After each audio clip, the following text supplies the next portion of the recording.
একটা ছোট্ট সিচুয়েশনে দিয়ে আমি আমার ভিডিওটা শুরু করছি। তো নমস্কার, আমি লিপিকা, আমার ছোট্ট ইউটিউব চ্যানেলে তোমাদের সবাইকে স্বাগত।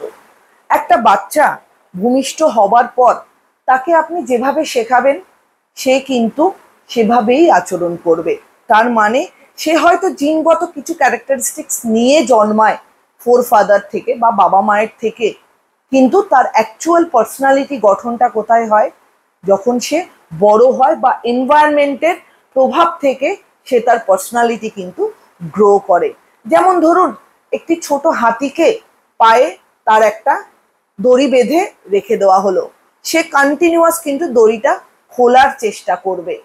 সে একটা সময়ের পর যখন দড়িটা খুলতে পারবে না তখন কিন্তু সে সেটাকে ছেড়ে দেবে। ছেড়ে দেয়, সে বড় হতে থাকে, সেই দড়িটা কিন্তু পায়ে সেম অ্যাজ ইট ইজ তার পায়ে পরানো থাকে। তো ছোটবেলায় তার একটা অলরেডি সে বুঝে গেছে যে যতই সে পাটা টানাটানি করুক দড়িটা তার ছিঁড়বে না। সে বড় হয়েও ওই বিলিফটা তার ভেতরে সে রেখে দিয়েছে যে যেহেতু ছোটবেলায় টানাটানিতে সে ছিঁড়তে পারেনি, বড় হলেও তার গায়ে শক্তি আগের তুলনায় ছোটবেলার তুলনায় দ্বিগুণ হলেও যেহেতু সে ছোটবেলায় সেই দড়িটা ছিঁড়তে পারেনি, বড় হলেও তার পায়ে দড়িটা পরানো থাকলেও, তার ক্ষমতা থাকলেও, তার মাথার ভেতরে কিন্তু কন্ডিশনিং হয়ে গেছে সেই দড়িটা তার দ্বারা ছেঁড়া সম্ভব না। সেই জন্য দেখবেন যে হাতির পায়ে সামান্য একটা পাতলা দড়ি বা রশি আটকানো থাকে, সে কিন্তু ইচ্ছে করলে বড় হাতি অনায়াসেই সেটা খুলে এক টান দিয়ে খুলে কিন্তু বেরিয়ে যেতে পারে।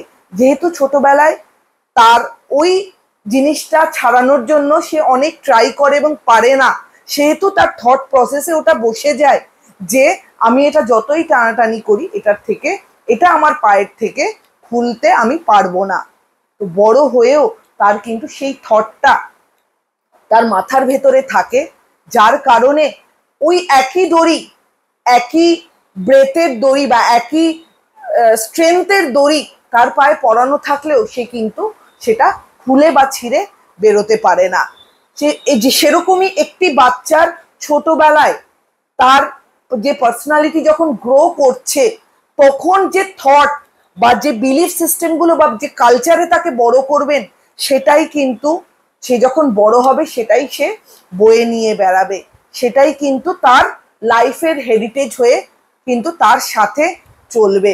কাজে একটা বাচ্চাকে বড় করার ক্ষেত্রে তার বাবা মা, তার বাড়ির পরিবেশ, তার পার্সোনালিটি গঠনের ক্ষেত্রে কিন্তু ভীষণভাবে দরকার হয়। যেটা তাকে বোঝাবেন, যেটা সে বিলিফ সিস্টেমে একবার ঢুকিয়ে নেবে সেটাই কিন্তু পরবর্তীতে বা ফিউচার লাইফে সে ইউজ করবে। কাজেই বাচ্চার বিলিফ সিস্টেমটাকে, বাচ্চার কালচারকে, বাচ্চার থট প্রসেসকে পজিটিভ ওয়েতে এগিয়ে নিয়ে চলুন, দেখবেন বাচ্চার পার্সোনালিটিও সেভাবে গ্রো করবে। আর সেটা অনুসারেই পরবর্তীতে কিন্তু সে সেই পার্সোনালিটি থ্রু আশেপাশের সিচুয়েশনের সাথে ইউনিকলি অ্যাডজাস্ট করবে। পার্সোনালিটি মানেই আমরা জানি uniquely adjust with the situation. সে তার thought process, positive thought process দিয়ে, সে তার পার্সোনালিটি দিয়ে, সে তার পজিটিভ বিলিফ দিয়ে সেটার সাথে কিন্তু মোকাবিলা করতে পারবে। ভিডিওটা কেমন লাগলো অবশ্যই আমাকে জানাবেন। ভালো লাগলে চ্যানেলটা লাইক অ্যান্ড সাবস্ক্রাইব করে দেবেন। সবাই ভালো থাকবেন, সুস্থ থাকবেন। নমস্কার।